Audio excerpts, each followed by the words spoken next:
This is the second of 5 in our series, UW Engage Science, and we are so pleased to be able to offer this platform to these students and their important engaging work.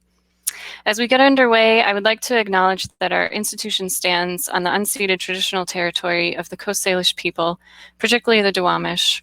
We thank them for our continued use of the natural resources of their ancestral homeland. Thank you all for tuning in. Town Hall is proud to be a community-focused organization and a place where we can share and sustain ideas and creativity, even if that means we can't gather in person. I'd like to thank our speakers tonight for appearing and helping to make that possible. Tonight's broadcast is also streaming to our Facebook and YouTube pages. For viewers who want to watch this broadcast with closed captioning, we recommend viewing the program via our YouTube page. The video will be available for rewatching immediately following tonight's broadcast. Town Hall and the nonprofit community at large have been put under significant strain due to COVID-19.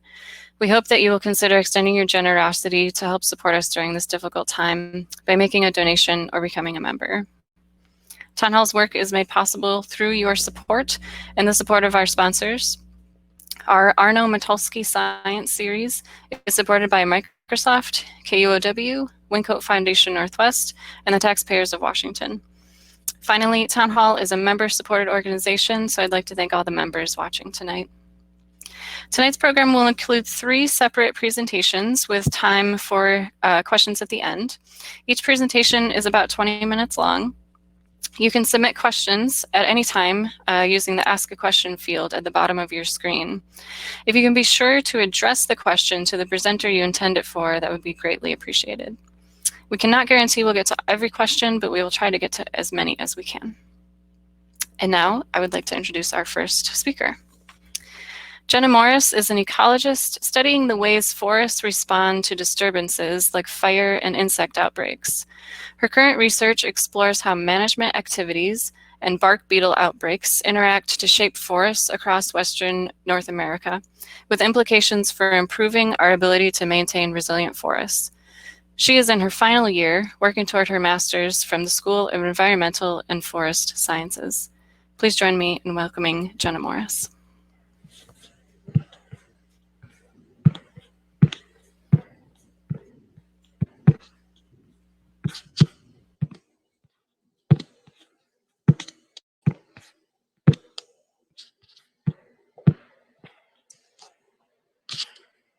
All right. Thanks, Candace, and thank you all for joining me today. Today, I want to tell you a story about a great disturbance in the forest and how looking to the past can help us think ahead about promoting the future of our forests. Right now, many of us are sitting in beautiful Seattle, right in the heart of the Pacific Northwest. But for those who might be a little less familiar with the area, I went ahead and made a quick definition. Some things that define the Pacific Northwest include rain, of course. Whether this forecast is real or a joke, hard to tell. We also have amazing fashion sense. Socks and sandals, perfect for tackling all that rain. And honestly, few things can blend style and function better than a pair of zip-off convertible pants. And finally, we're defined by our forests. Our forests here are incredible, and they even make up over half the area of Washington state. But besides being beautiful and a defining feature of our area, we recognize that forests are really important, ecologically, economically, and culturally. Our forests work hard to provide a whole host of services, things that we value, like providing wildlife habitat and wood and timber products. Our forests regulate the quality of our air and water and take up our carbon emissions.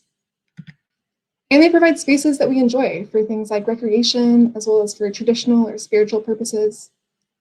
In turn, it's our responsibility to appropriately manage forests in order to ensure a lasting benefit between all of these. But with forests come natural disturbances that shape how they look and how they function. I'm talking about events such as windstorms, wildfires, and insect outbreaks. Natural occurrences that happen periodically quickly, but can alter huge areas. In the Pacific Northwest and across the entire Northern Hemisphere, outbreaks of native bark beetles are a major disturbance. In the Western US alone, just within the last 30 years, several of these beetle species have killed more trees than wildfires. And within just the last 20 years, they've killed trees across more than 20 million acres. That's the size of all the forests in Washington. One of these beetles is shown here on the right, the mountain pine beetle. It's only about the size of a grain of rice, but if we look at all of the forested area within the Western US, shown here in gray, and we look at how much of that area the mountain pine beetle has affected over the last 20 years, we can see that this little beetle has had a really huge impact. On the ground, this impact can look something like this. Once live forests converted into vast swaths of dead and dying trees. You may have seen areas that look like this while driving or hiking around the West. But how can something so small create this much change? How do bark beetles work?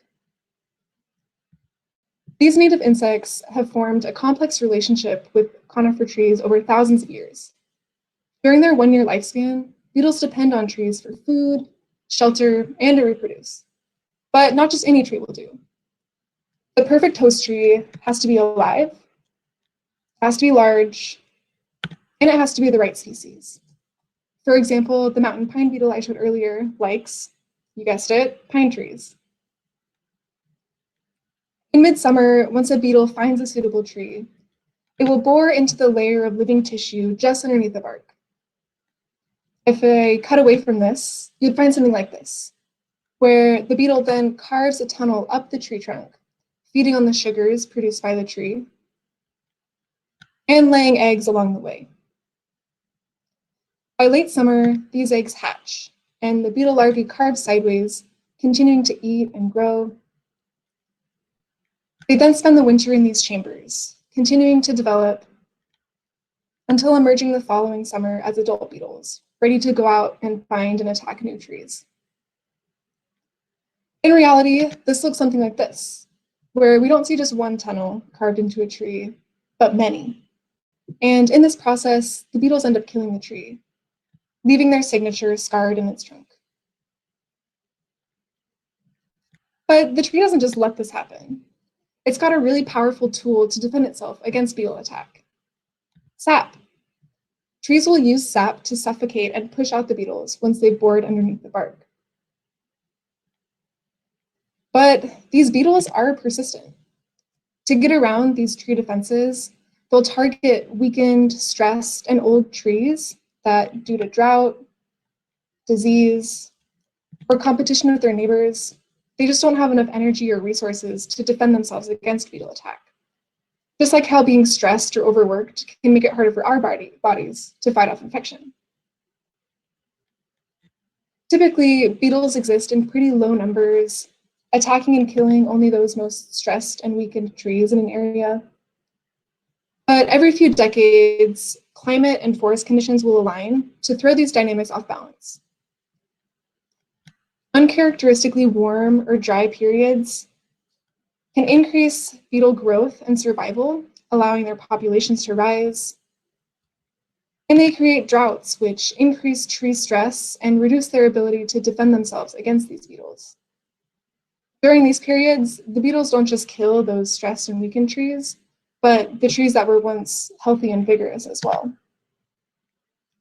One of the ways they can do this is through a phenomenon called mass attack, where a beetle will send messages to other nearby beetles, telling them to attack single trees in large numbers. To further explain how this works, I'd like you to consider a bike tire. If you get a single hole in your tire, you can likely patch it up and keep going. However, if you get many holes, you're likely not going to have enough patches to prevent it from going flat, and you're probably going to need to get a new tire. Similarly, when one or a few beetles attacks a tree, the tree is able to use sap to push them out and patch the hole, like I showed earlier. But when many beetles attack a single tree, the tree simply becomes overwhelmed and doesn't have enough resources to actually push them all out, and usually ends up dying in the process. Through this situation, a beetle outbreak is born, resulting in widespread tree mortality. These periodic outbreaks shape our forests, how they look and how they function, and their effects can last for decades. If we take a look at a forest prior to a beetle outbreak, it's usually dominated by live green trees. Within the first year of the outbreak, beetle-attacked trees are in what we call the green phase, where they're not super obvious, but their needles start to dry out, changing in color from green to yellow, just like that houseplant you've been forgetting to water.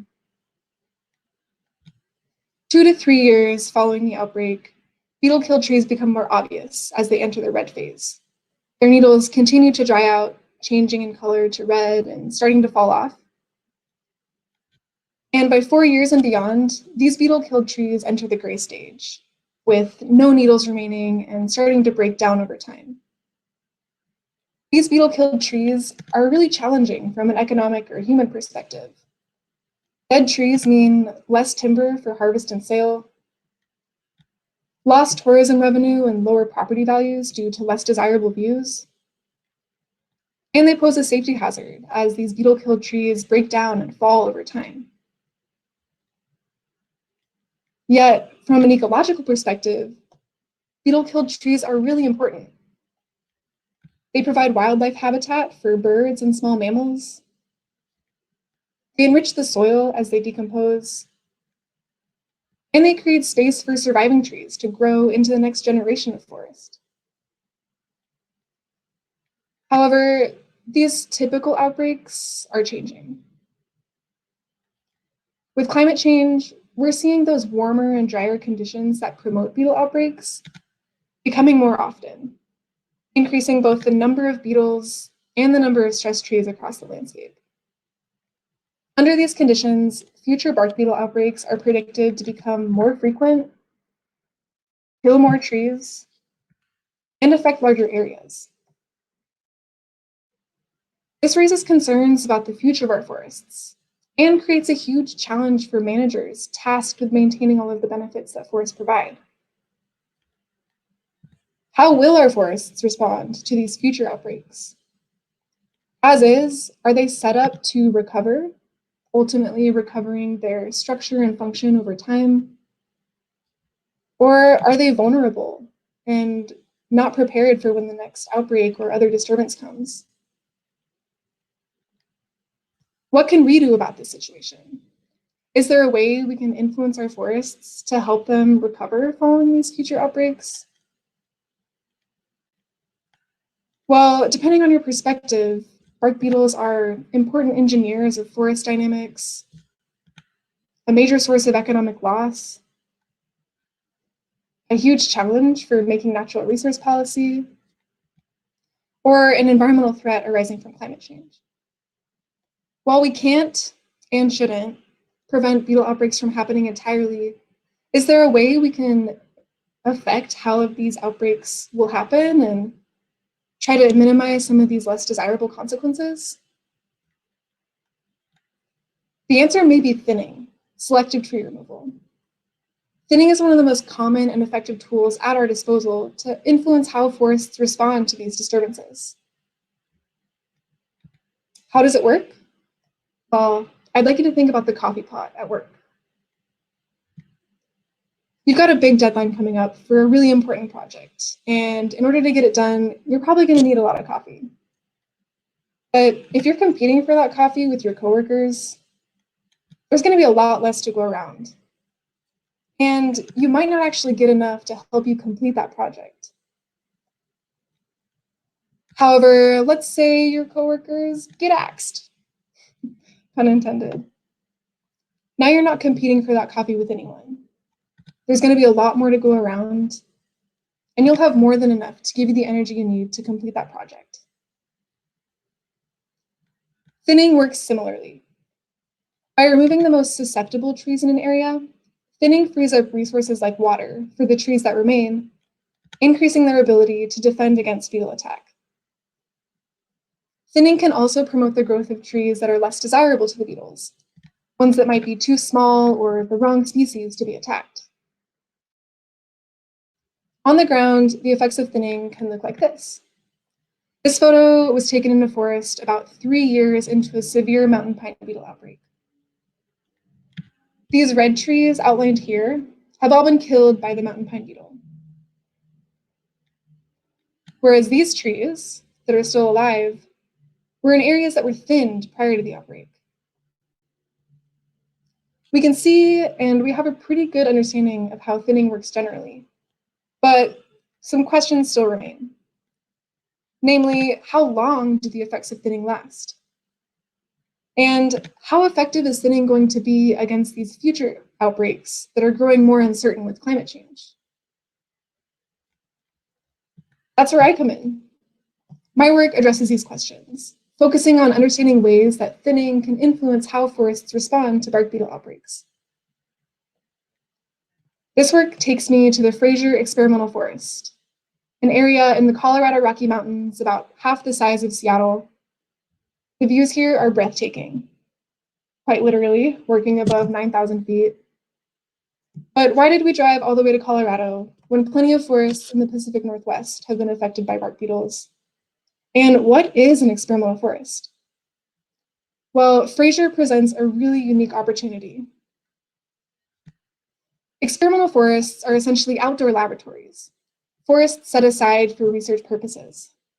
And they present a really valuable resource for studying forest health, especially in a time of climate change. These forests act as a historical record for us to understand how our forests today, how they looked like in the future, what conditions they experienced, which can give us insight into how they might respond to future conditions. Fraser is one of the country's oldest experimental forests. It was established back in 1937 and now provides us with over 80 years of information on forest change. One of the first things they did was a thinning experiment back in 1940. Here, they set up a series of plots, leaving some alone as controls and thinning others to different intensities. So they used a slightly different method than we're currently used to. They then monitored these plots for a series of years until about 60 years later, in the mid-2000s, when a huge mountain pine beetle outbreak came through the area, creating photos that look something like this. This was taken in one of the control plots about 10 years following the outbreak. While this may seem like a devastating loss to a long-term project, it actually presents a really unique opportunity to answer some of those questions we have about how thinning can affect forest response to bark beetle outbreaks. So we capitalized on that opportunity. And 2 summers ago in 2018, about 10 years after the outbreak, we went back to those original plot locations and measured forest conditions within each one.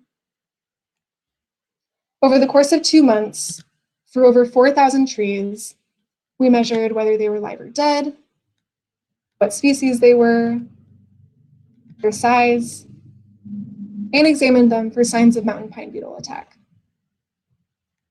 Day to day, this work looked something like this: crawling underneath fallen mountain pine beetle killed lodgepole pines. Or, crawling over them. With this information, I've then been able to compare patterns of tree survival between the plots that were thinned prior to the outbreak versus the plots that were left alone. Some of our findings have shown that thinning 60 years prior to a mountain pine beetle outbreak can't really influence tree survival. In other words, trees that were within plots thinned prior to the outbreak had pretty much the same chances of surviving the outbreak as trees that were within the control plots. However, we did find that thinning could increase the overall number of trees that survived. And thinning also had lasting effects in other meaningful ways. This photo was taken in one of the control plots that was left alone prior to the outbreak. You'll notice there are a lot of dead trees overhead and a lot of dead trees on the forest floor. And the live trees here are pretty sparse. I'd like you to compare that to this photo, which was taken in a plot that was thinned back in 1940. There are a lot more live trees, the canopy is denser in general, and there are a lot fewer trees down on the forest floor. These photos really highlight the effects that thinning can have on forest response to bark beetle outbreaks. The differences between the uncut plots and the thin plots also highlight other important consequences of thinning. For example, these two plots may respond completely differently when the next beetle outbreak occurs. They might also have different interactions with other disturbances like fire. These are things we're still exploring. But I hope I've shown you today that the way we've managed our forests in the past and the way we manage them today can have really important impacts for the future of our forests. While we can't and shouldn't stop disturbances like bark beetle outbreaks from happening, my work provides really important insight into ways we can develop management strategies that set our forests up on resilient trajectories. Trajectories that allow us to continue putting on our socks and sandals, zipping off our pants into shorts, and heading out to enjoy all of the benefits our forests provide for many, many years to come. I'd like to thank you all for listening and pass it back over to Candace.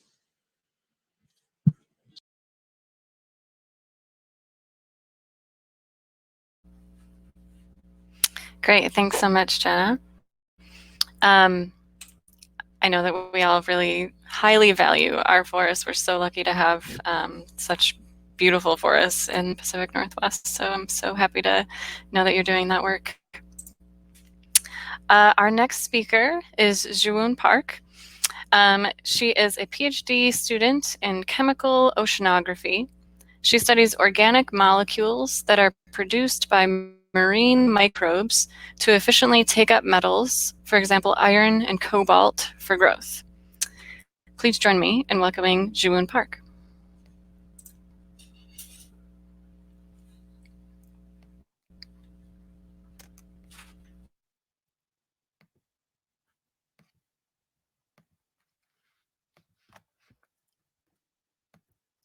Candace, I'm sorry. I'm not seeing the application, the PowerPoint again. So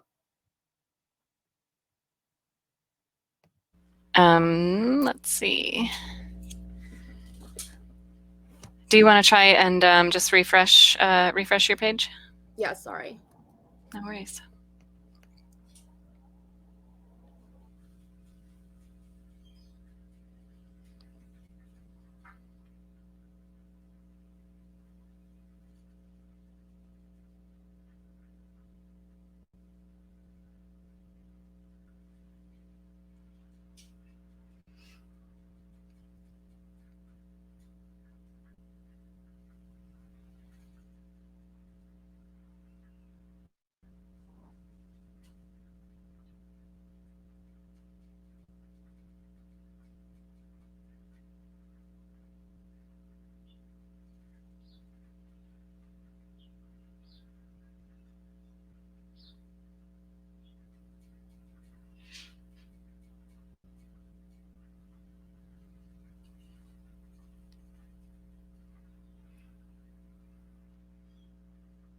Sorry, everyone. We tried to check this out, but it seems like my computer keeps on having this problem. So, well, thanks, Candace, and thanks everyone for coming today. Today, I wanted to tell you about a scavenger hunt that ocean microbes play all the time. Microbes need to look for a number of nutrients in the ocean to grow, and the nutrient I'm focusing on for this talk is iron. And I'll tell you about how microbes are taking up iron in the ocean. But before we move on to that, let's first start from microbes. I'm sure many of you enjoy swimming in the beautiful beaches in California, but chances are not that many of you ever thought about the numerous microbes surrounding you as you're floating in water. Microbes are tiny organisms that are too tiny to be seen by our naked eyes, but they are incredibly diverse and very densely populated in the ocean. Just to give you a sense of how many microbes are in the ocean, Imagine that you can pick out all the microbes in the ocean and put them on the one side of the scale. Then, fish out all the whales in the ocean and put them on the other side of the scale.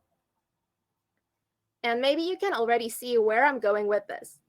But it turns out that there are so many of the tiny microbes in the ocean that the microbes are going to weigh about 1,000 times more than all the whales in the ocean. And there are millions of different types of microbes in the ocean. For example, this is a copepod, which has hard crusts like crabs and lobsters, but they're much smaller. These are coccolithophores and diatoms, which have shells made of calcium or silica, and they are as large as the diameter of your hair. This is Prochlorococcus, the smallest known organism that can photosynthesize, and they're about 100 times smaller than the shelled organisms. This is a dinoflagellate, which are often responsible for glowing waters at night, like this background. And Trichodesmium is another green algae that are called sawdust of the sea due to their filament. So next time you go swimming in the open ocean, once the shelter-in-place orders lift, maybe think about these tiny microbes surrounding you. And while these microbes may seem trivial in size, they are extremely important in the ocean. Many marine microbes can produce oxygen by photosynthesis. Typically, we think of photosynthesis as trees and flowers using sunlight and carbon dioxide to produce oxygen. But marine microbes can also photosynthesize, just like this diatom in this comic. And this is a satellite photo of the Washington coast. You can see Vancouver Island on the top. And the swirls of green in the photo show millions of microbes photosynthesizing in the ocean. And globally, ocean microbes produce as much oxygen as all the plants on land do. Microbes are also at the very bottom of the marine food web. They become food to larger organisms. Here you can see phytoplankton at the base of the food web using sunlight to photosynthesize. These will get eaten by zooplankton, which are larger microbes. And zooplankton, in turn, will get eaten by small fish like mackerel, and eventually by larger fish like tuna and shark. So it's really the microbes that are supporting the whole marine ecosystem and our fisheries. Microbes can also clean up waste from larger organisms. This is a photo of the deep ocean above the seafloor, and you can see tiny particles falling down. Those are called marine snow. And the individual snow particles look like these. These are dead bodies or poop from larger organisms. And microbes in the deep ocean break down these snow particles so that these don't accumulate and pollute the ocean. And because microbes play such an important role in keeping our ocean healthy, scientists started studying these microbes in a more controlled environment inside their laboratories. And we actually do a pretty good job growing these microbes in the lab by providing them with nutritious food. So if you ever looked at a recipe card to cook your dinner, you would have noted all the ingredients on the card that you need to make your dinner. So scientists have actually figured out the ingredients of food for microbes. So if you ever need to make dinner for your microbes, you can look at this recipe card. And feel free to ignore the details of the ingredient. But if you correctly follow this recipe, you can make these yellow jellies on the plate and grow microbes on them. So these orange dots and streaks are microbes literally living on their food. And scientists have tried changing the ingredients to not only come up with the best recipe for microbes, but also to see how the microbes react when there's too much or too little of some ingredient in their food. And the ingredient that I'm most interested in is iron. Just like we all need iron in our muscles and blood, microbes also need iron to grow. And scientists have learned over time that when microbes don't have enough iron in their diet, they produce materials called Siderophores, which mean iron carrier in Greek. To understand how Siderophores work, let's watch this guy who's fishing. If he goes to a river that looks like this, he probably wouldn't even need his fishing rod. He can just step into the water and pick up a fish with his bare hands. But to be more realistic, a river typically doesn't look like this. It looks more like this. And there's fish here and there in the river. So our fishing guy takes out his fishing rod, bait a hook, and throw it into the water to lure the fish. Now, think of the river as the jelly that microbes eat, the fishing guy as microbe, fish as iron, and the fishing bait as siderophores. Siderophores work very similarly to fishing bait. So if a microbe is growing on a jelly with lots of iron around, it can easily take up iron by its side without spending too much energy to move around the jelly, just like our fishing guy picking up fish from the river with his hand. But if a microbe is growing on a jelly with very low iron, this iron is too far away from where this microbe is. So the microbe will produce siderophores, which will grab onto iron, then transport it back to the microbe. And this is how lots of microbes are efficiently taking up iron when there's not enough iron around. And different microbes can produce a variety of siderophores. Just like you can get a variety of fishing baits, there are hundreds of types of siderophores produced by different microbes. So these are some structures of siderophores, and you can see how iron in either green or orange balls are captured inside the molecule. And some of these siderophores are almost exclusively produced by specific microbes. So, for instance, if you find this top material in a jelly in your lab, chances are that this yellow microbe is living on your jelly, but the jelly does not have enough iron for the yellow microbe to grow comfortably. So, siderophores were found to be produced by microbes growing with limited iron, and that's really exciting. But the question that came up naturally after that discovery was whether we can find siderophores in the ocean, which is obviously a more complex environment than a jelly in a lab. And to answer this question, we need to go out to the ocean, collect seawater, and bring it back to the lab to work with the samples. So, oceanographers started collecting field samples to measure the amount of iron and siderophores in seawater. This is RV Thompson, a research vessel owned by the US Navy and operated by the University of Washington.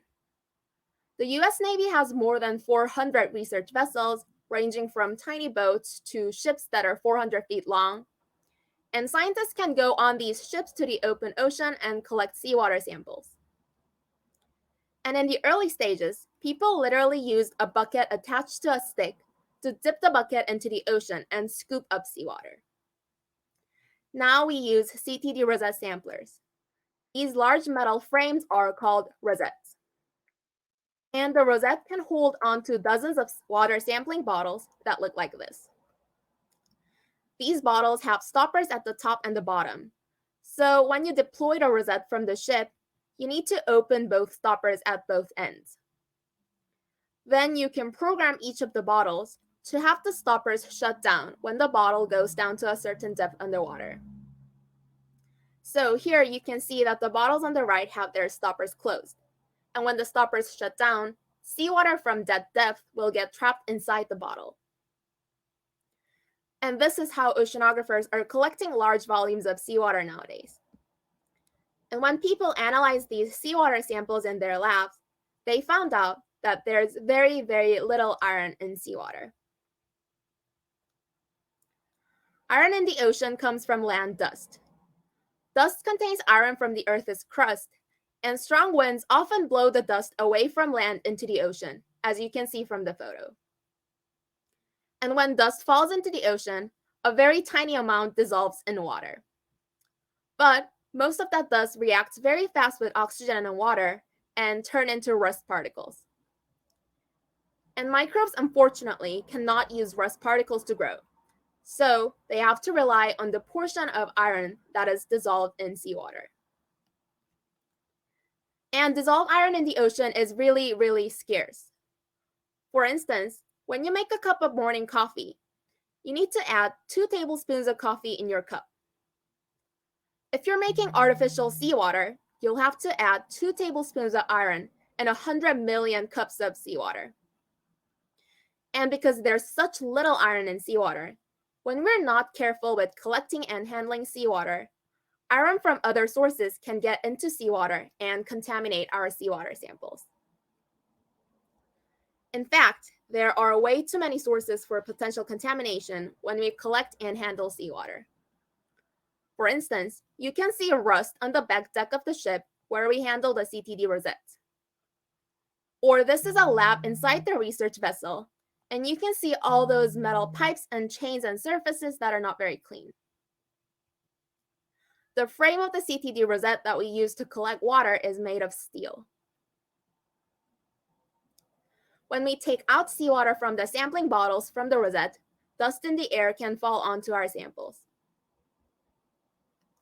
When we store seawater, we cannot put seawater in glass bottles because there are traces of metals in glass. If we touch seawater with the wrong type of lab gloves, traces of metals on gloves will contaminate seawater. Even human hair can contaminate seawater. So the takeaway here is that if you study metals in seawater, your definition of clean will have to be very different from most people. And while this may sound a bit too much to some of you, there is actually a good reason for us to be so paranoid about contaminating seawater samples. Because contamination will affect the microbes and their siderophore production. If you still remember these microbes living on a jelly with low iron, they were producing siderophores to take up iron more efficiently. And we're collecting seawater to see if we can see the same thing happening in the ocean. So if our sample is contaminated with iron, there's enough iron around the microbes, and the microbes even might not need to produce siderophores at all. Or if we contaminate our seawater samples, not just with iron, but with all these other metals like copper and cadmium, these metals can suppress microbial growth or even kill them. So we need to be very careful with our sampling procedure to not contaminate seawater during collecting, handling, and storing, so that we can keep the microbes and siderophores at their natural conditions without these extra metals. And people have worked very, very hard to keep the seawater ultra clean, and now we do a pretty good job. This video shows how we take clean samples from seawater without contaminating the samples with metals. So this is the rosette I just showed. Right now, people are putting gloves on the valves to protect the valves from touching anything that is not clean. Then we transport each of the bottles into the clean lab. And note how there's a person standing outside the lab, keeping on opening and closing the door to prevent outside air getting into the clean lab as much as possible. And each of the bottles need to be secured with ropes so that they don't fall over when the ship is rolling. Then we can take off the gloves from the valves inside the lab. And before sampling, we need to rinse off all the valves with ultra clean water to really make sure they're clean. And then we can finally turn on the valve to sample in a pre-cleaned plastic bottle. So, we successfully collected clean seawater. Now we need to keep the lab space clean so that we keep our samples and sampling equipment away from unclean environments. And to do so, we build a bubble. This video shows people building a bubble inside a research ship. And by that, I mean we're basically covering any surface of the ship with clean plastic so that we don't touch any surface that is not clean enough. So you can see here that all the desk and wall is covered with plastic. And the inside of a completed bubble looks like this. There's also a hood right up here that blows out a weak wind onto the desk, so that the space at the bottom where we do experiment will stay free of any dust. And I learned about all these contamination issues and clean sampling techniques on a research cruise I went on in the North Pacific Ocean. About a year ago, I went abroad on Kilo Moana, a research vessel operated by the University of Hawaii, with about 30 other brilliant, amazing scientists and dozens of crew members. So we started out from Hawaii, sailed straight up north for about 2,500 kilometers, which is about twice as long as the coast of California, then sailed back to Hawaii for a total of 19 days. And the trip included some doses of Dramamine, some over 12-hour work days, lots of heavy lifting.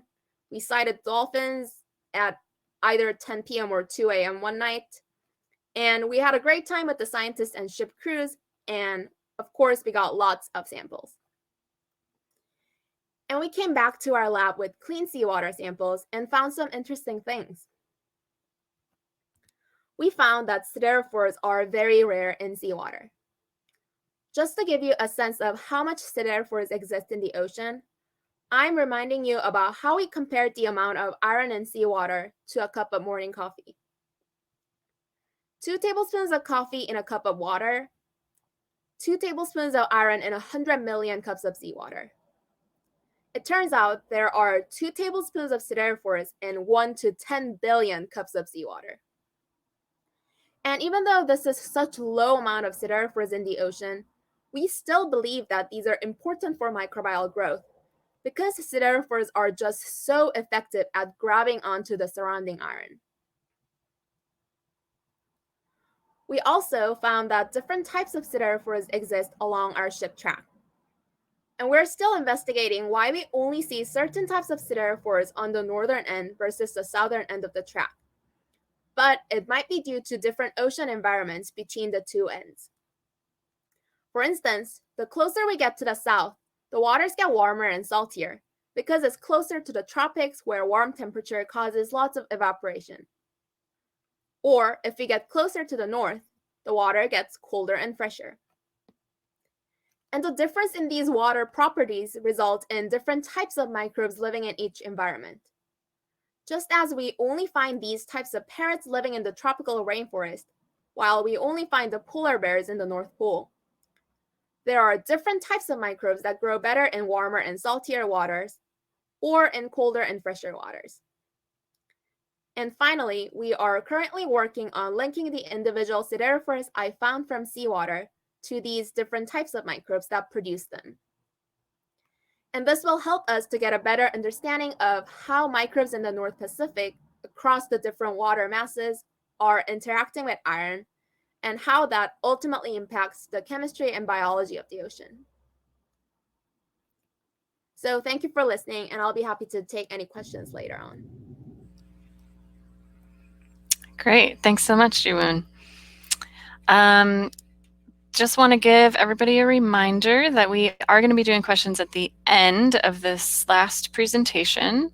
So you can put a question in the Ask a Question field at the bottom of your screen and just address it to the presenter you intend it for. So our final speaker is Melissa Queen.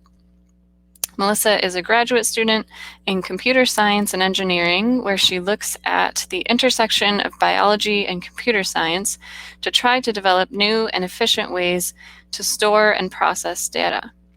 She loves thinking about the wonders of biology and trying to puzzle apart the different ways we could repurpose molecules of life to create the sci-fi computers of the future. I also just want to say that today is Melissa's birthday. Happy birthday. Thank you. Getting to share some really awesome science is a pretty good birthday.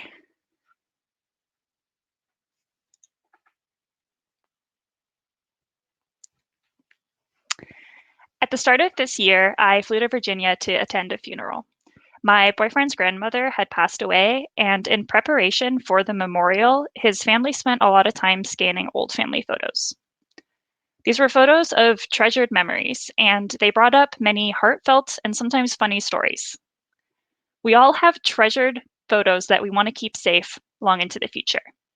An important family member to me is my dog, Goose. This picture of Goose can be stored in a number of different ways. A film camera would create a negative. This negative could be used to create many copies of the photo that I could spam all my friends and family with. I could print it out and hang it on my wall, keep it safe behind glass. On the digital side of things, I could and do keep this photo on my laptop.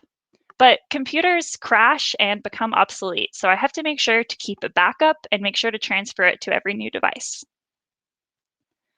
There are also portable storage devices, like thumb drives. But I don't know about you, not all of my dog pictures are going to fit on one thumb drive. All of these storage options eventually degrade over time and become obsolete. For example, I don't actually know where you take film negatives nowadays. If you want to store some information for a really long time, your options are actually pretty limited. If it's text, you might consider carving it into stone. But for digital data, the best option that we have right now is actually magnetic tape. Magnetic tape uses the same magnetic tape that goes into a cassette or a VHS, and they have improved a little bit over time. A modern magnetic tape is smaller than a VHS. It can also store a lot more. So this tape shown here could store upwards of 1,000 movies. If you store data on the cloud, there is a chance that it is ending up on a magnetic tape like this. Cloud companies like Amazon, Microsoft, and Google use warehouses of magnetic tape to store archival data. Archival data is data that you don't access super often, but you want to make sure you're going to keep safe for a really long time. Even though magnetic tape is the best option we have for archival data, even it doesn't last that long. Over the course of a decade, the magnetic tape breaks apart and fades and eventually loses its information. To get around this and to avoid actually losing your information, your family photos, cloud companies have to copy your data to a new magnetic tape every couple of years. This whole process ends up taking a lot of energy, and you need to use a lot of space to store all of these magnetic tapes. This process really can't keep up with the explosion of data that we're producing that we want to keep safe. What are we to do? Well, let's instead look at what might be the original data storage system, which is DNA. DNA is this incredible molecule that is storing information about building life. It's storing the instructions to build you. DNA molecules are copied to every new cell in your body, and they are transferred from generation to generation. In fact, the DNA molecule can be fossilized and kept intact for tens of thousands to hundreds of thousands of years. So that's already blown magnetic tape out of the water and is starting to compete with many stone tablets. Perhaps we could take this incredible data storage molecule, and instead of capturing the instructions of life, we'll try to capture some digital information. To build a system that captures digital information in DNA, we're going to start with an understanding of digital data. How does a computer store a photograph? A fun activity that I have been enjoying in this time of social isolation is paint by number. The way that a computer stores a digital photograph is a lot like a paint by number. I'm going to start with a black and white image. A computer will break this image up into a bunch of squares. Each square is called a pixel. A computer also has a collection of colors, which you can think of as the paints of pot that come with your paint by number. Each pixel can be labeled with the number, which is the color of paint that it is capturing. And so now this array of colors is captured in a pattern of numbers. It gets a little bit more interesting with a color image. Instead of having to have a paint pot for every possible color that I might want to use, I'm going to remember some color mixing theory from kindergarten and instead just give myself primary colors. Now each pixel can be described with 3 numbers. The first number will be which shade of red, the second number will be which shade of yellow, and the third number will be which shade of blue. And then each pixel's color will be the result of mixing those 3 paints together. For example, the golden brown of Goose's fur might be a mix of red number 3, yellow number 3, and blue number 3. So once again, we've been able to take this rich image and describe it with a pattern of numbers. An image can be described with a pattern of numbers, but computers are picky and they really like using two particular numbers, 0 and 1. This is no problem though. We can take the numbers that we're used to using, 0 through 9, and convert them into binary. For example, the number 3 in binary is 0, 1, 1. So the pixel that's described as 333 in binary would be 0, 1, 1, 0, 1, 1, 0, 1, 1, for example. And here we have it, a beautiful photograph being admired in digital form.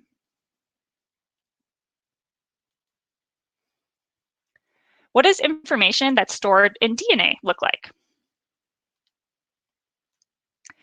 A DNA molecule is made up of 4 different building blocks.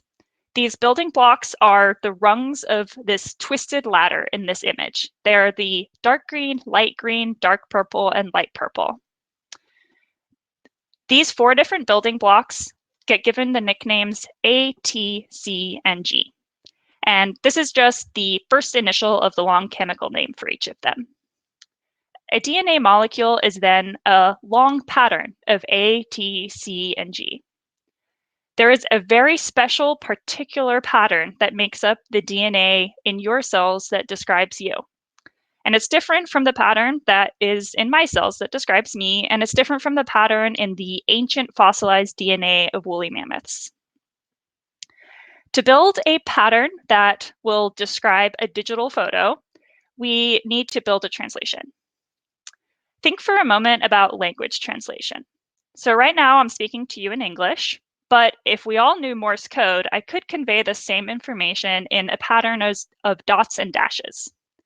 All we would need to do is agree on a translation between the letters of English and the letters of Morse code, dots and dashes. We need to define a very similar translation here between the language of computers, zeros and ones, and the language of DNA, this A, T, C, and G. One such translation that we could agree on is that A will mean 0, 0, T will mean 0, 1, C will mean 1, 0, and G will mean 1, 1. And this translation goes the other way too. 0, 0 means A, 0, 1 means T, etc. With this translation in hand, we can take some digital information, a pattern of zeros and ones.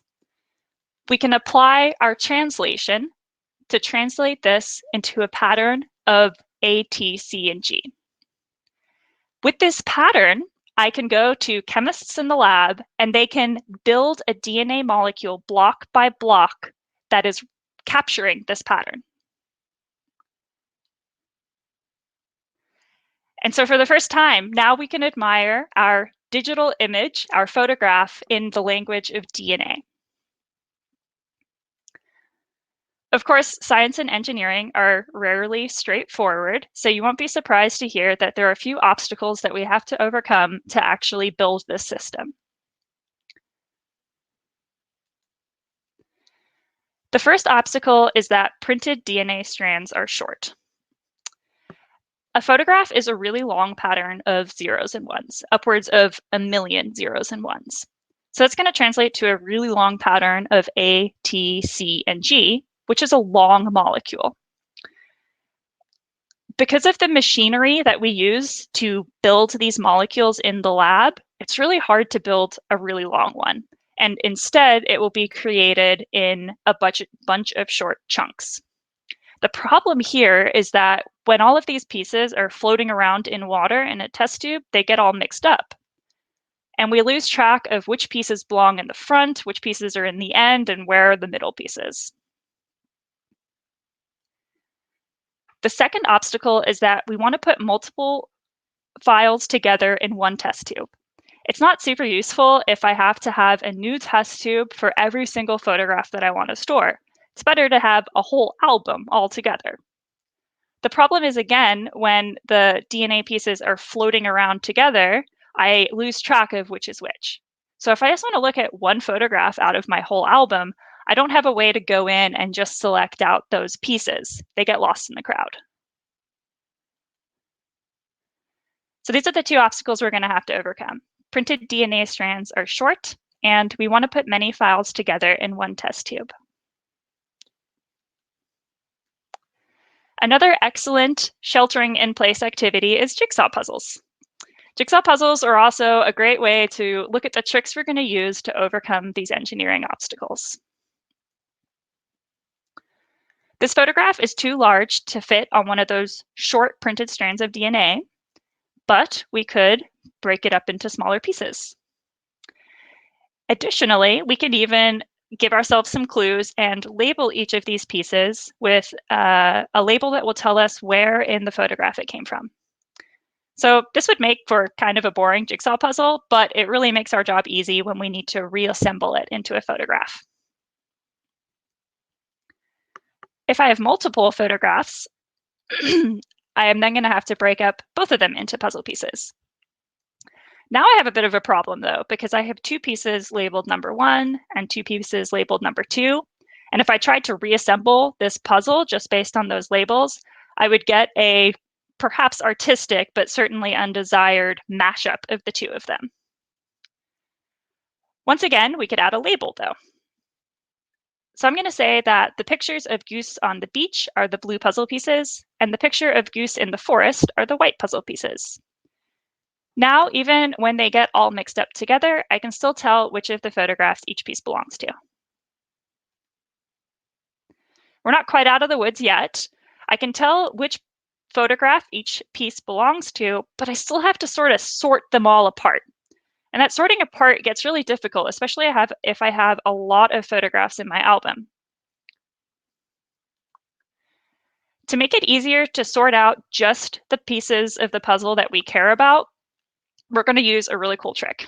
So if you remember when I introduced DNA, I mentioned that it copies. It has to copy itself to every new cell in your body.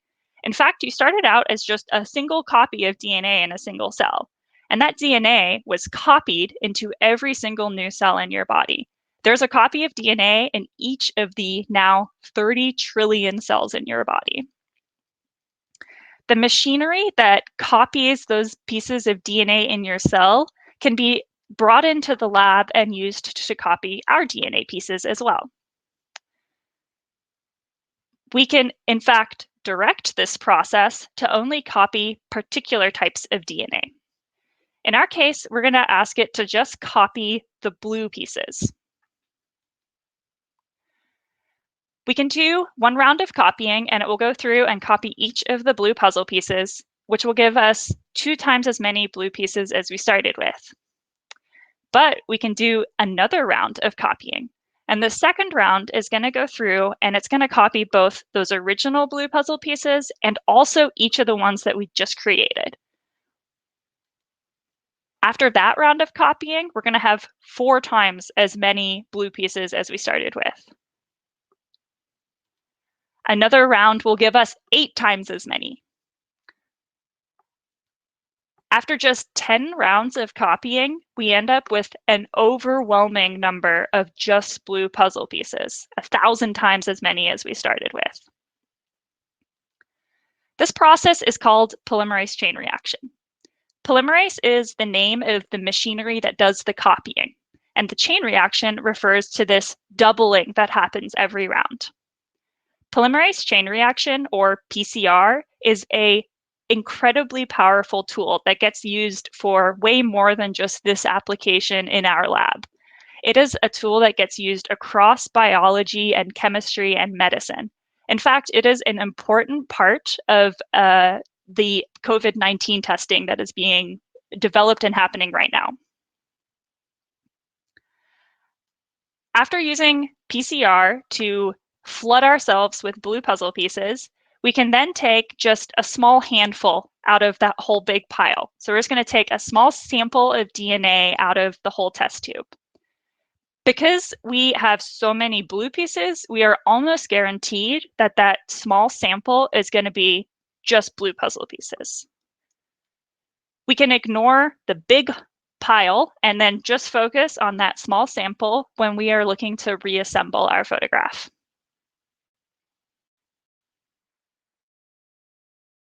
Altogether, our system will now look something like this. We start with photographs. Digital photographs are a pattern of zeros and ones. With our translation, we can translate that into a pattern of A, T, C, and G. We can then break that up into little labeled puzzle pieces. And in the lab, we can construct each of those short strands of DNA into an actual molecule in a test tube. To get a photo back out of this test tube photo album, I'm going to use polymerase chain reaction to give myself just a sample of those pieces that I care about. I can use the labels that I put on each piece to reassemble it into a photograph, and then translate back into a pattern of zeros and ones and display the photograph on my computer. Using these tricks and some heavy inspiration from nature, we've bridged the gap from zeros and ones, the language of digital data, to A, T, C, and G, the language of DNA. We've been able to, for the first time, capture this photograph in a physical molecule. This molecule of DNA can last hundreds or thousands of years, and it's so tiny that you could fit all of Netflix in a test tube about the size of a thumb drive. In fact, you could fit the whole internet in a shoebox. Perhaps we'll be able to keep our photo albums of our family members in a tiny test tube captured inside of a locket and worn on a necklace.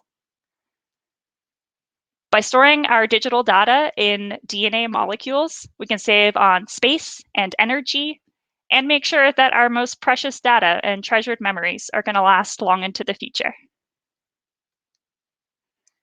Thank you very much, and be sure to ask lots of questions. Great. Thanks so much. As we are welcoming back the rest of our speakers, just a reminder, you can ask a question. It looks like we have a few here. I'm going to go in the order that people presented. So we're going to begin with Jenna.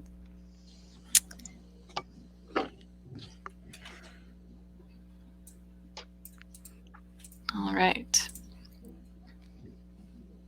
Okay, so first one for Jenna comes from John. Do the bark beetles have any natural predators, and such as birds, perhaps? Why don't the birds eat them? That's a super good question. And there are some woodpeckers and some birds that feed on bark beetles, but their main population control method is actually overwinter temperatures. So when they're in their larval stage and essentially hibernating over winter, metamorphosizing into the adults, really cold temperatures can limit the amount of larvae that actually survive to hatch into those adult beetles. In an outbreak setting, when we have those warm and dry conditions that increase beetle populations to massive numbers, I can't even imagine how many woodpeckers or birds you would need to control their populations. But again, with climate change, we're seeing those overwinter temperatures that control the beetle populations becoming warmer and not actually getting low enough to really reduce their populations to the typical low population state. And are these bark beetles, are they native to the Northwest? And when they're not doing massive attacks on trees, do they serve a natural purpose that's beneficial to forests? Yeah, absolutely. These beetles are totally native. Most conifer trees, so most like Christmas type trees, pines and firs, each have their own individual beetle species that they've evolved with over millennia. So the mountain pine beetle is going to attack a lot of pine trees, but there are other beetles like spruce beetle, fir beetle. Each tree kind of has their own enemy that they compete with over time. And in their low populations, they do serve a purpose of reducing some of those stressed or weakened or old trees. So they kind of act as ways to replenish the forest. So if there's weak trees that can replenish the soil or make room for younger, more vigorous trees to grow up, that's kind of the relationship they have. Okay, this question comes from Laurel. Fraser Research Forest, it looks like it was a monospecies forest. Is this true? And if so, is that necessary for research purposes? What other types of research are performed on these forests? And what might happen if the forest was really diverse, like an old growth forest in our area?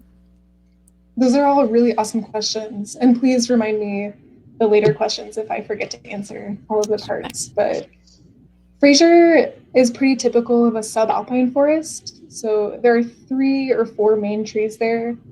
The main tree that we saw in the plots that I was studying is the mountain pine beetle host, so lodgepole pine. And these stands were actually considered old growth lodgepole, which might be hard to believe when you think of old growth in like a west side of the Cascades context. But they were about 400 years old before the beetles came through. And because they were the dominant old species there, and the mountain pine beetle is their natural enemy, they were the ones that were most affected. But we also see subalpine fir and Engelmann spruce there, as well as some aspen as well. And the area of Fraser that I was studying was just a little piece in the northeast corner, but across the entire experimental forest, there are a lot more spruce and fir trees, which aren't susceptible to the mountain pine beetle, but are susceptible to those other beetle species like spruce beetle. Right now, in the last couple of years, spruce beetle has had a really big takeoff and outbreaks across the country. But we didn't design it to be totally one species. That's just the way the forest was and happened to be pretty beneficial in that aspect. But we did measure all of the species and we're able to compare differences in species composition as one of the other effects of thinning and beetle outbreak. Candace, would you remind me some of the other pieces? Yeah, what other types of research were performed on the forest, and what might happen in that research if it was a really old growth, like an old growth forest? Totally. Again, super awesome questions. At Fraser, a ton of research has gone on. And something the managers tell us there is that there's so much going on that it's hard to keep track of. Some of the ones off the top of my head, they do like air quality and atmospheric research. They do a lot of work on water quality and chemistry. They do a lot of work on other tree-related things, so experimental plantings or other types of thinning experiments, but all sorts of stuff. I've seen wildlife studies done on experimental forests. The possibilities are pretty endless and they're pretty valuable resources. And to answer the final part of your question, what if a beetle outbreak were to happen on our old growth forests on the west side over here? And they do happen. Again, one of the major controls for an outbreak to occur is climate.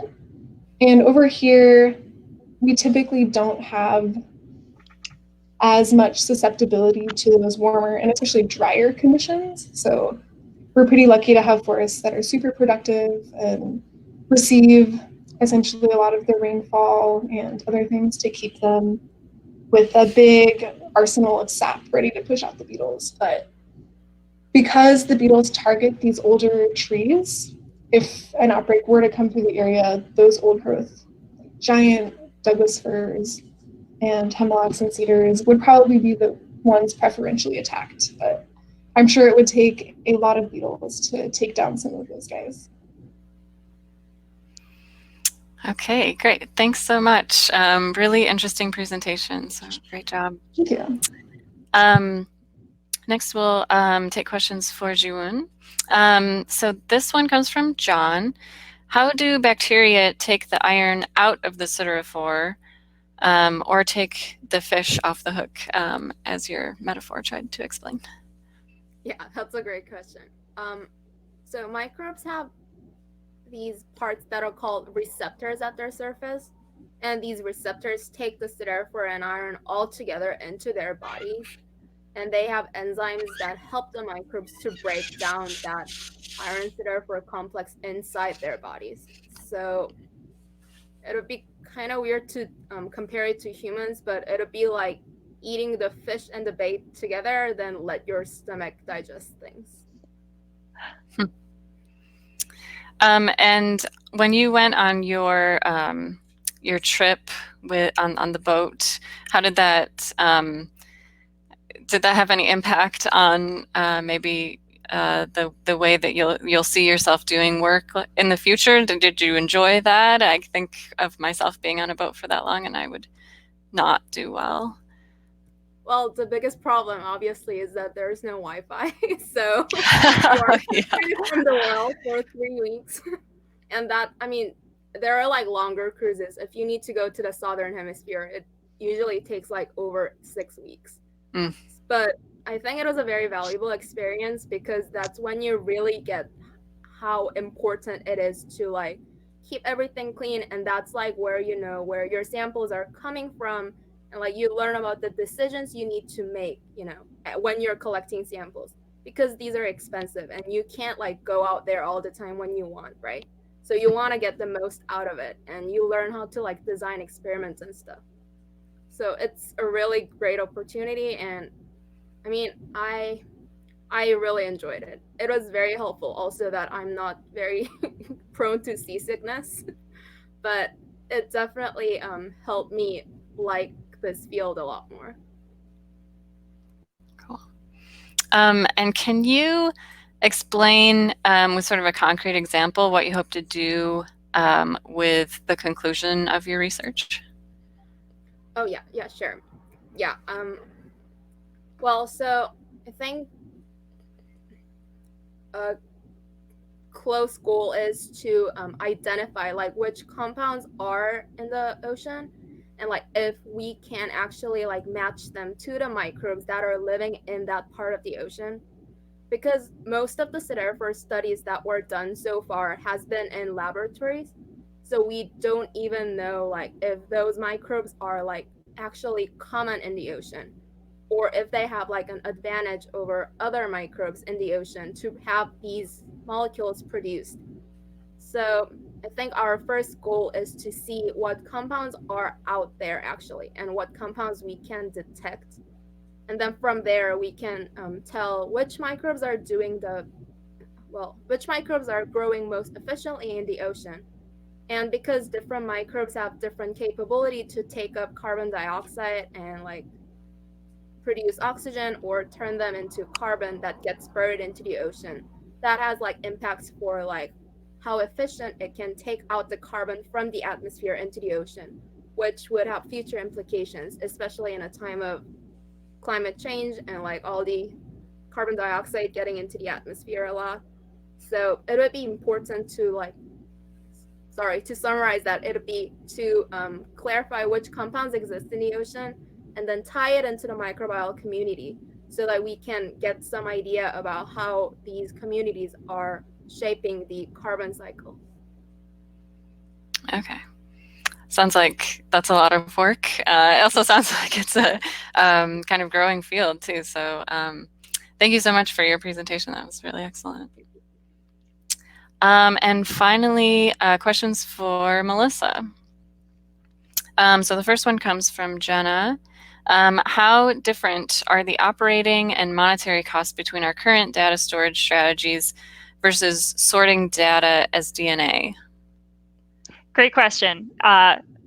Spoiler alert, DNA is really expensive to make and read right now, so it's not at all competitive with traditional data storage today. One of the really motivating things in this field is the way that the costs are coming down, though.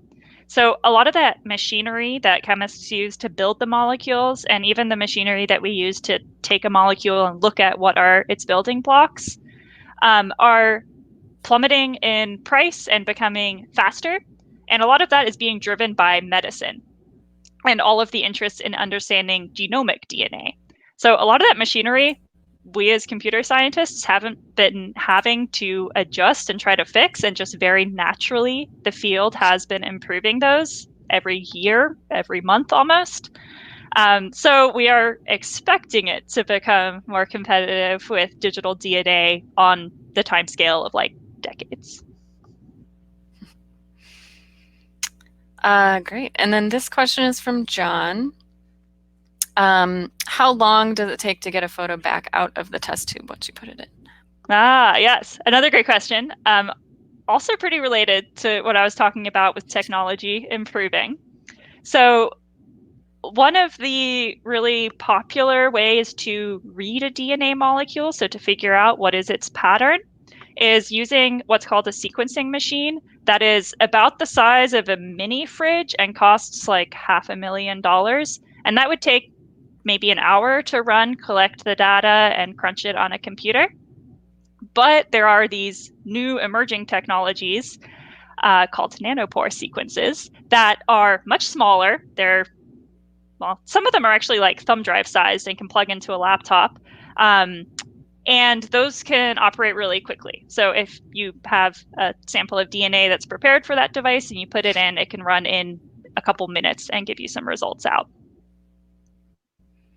Okay. And this one's from Alex. What would a computer with this storage system look like? It would have to be able to make DNA, presumably. Is this hardware feasible for personal computers? Yeah. So the making of DNA to me feels like it's pretty far off being something I have in a home environment. Maybe we'll get there. The reading of DNA feels slightly closer to having a device I could have at my home connected to my laptop. But this is actually a really good open question in the research field is what will this hybrid system look like?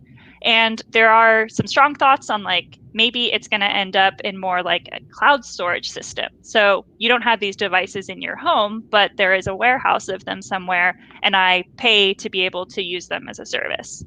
But it's an open question. So maybe we're going to have some computer architects figuring out how to match all of these pieces of technology together. And then last one is from Taryn.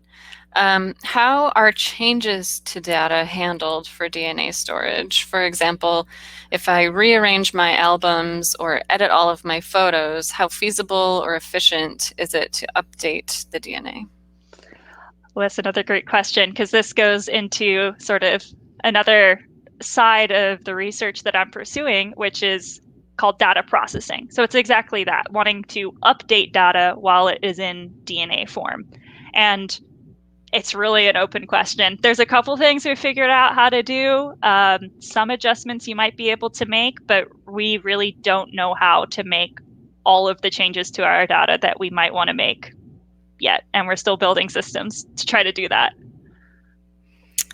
This is a difficult topic for me to wrap my head around, but I'm constantly thinking about what's going to be the thing when I'm 80 years old that all the kids understand and I don't. And I think this maybe, if it goes ahead, will be it.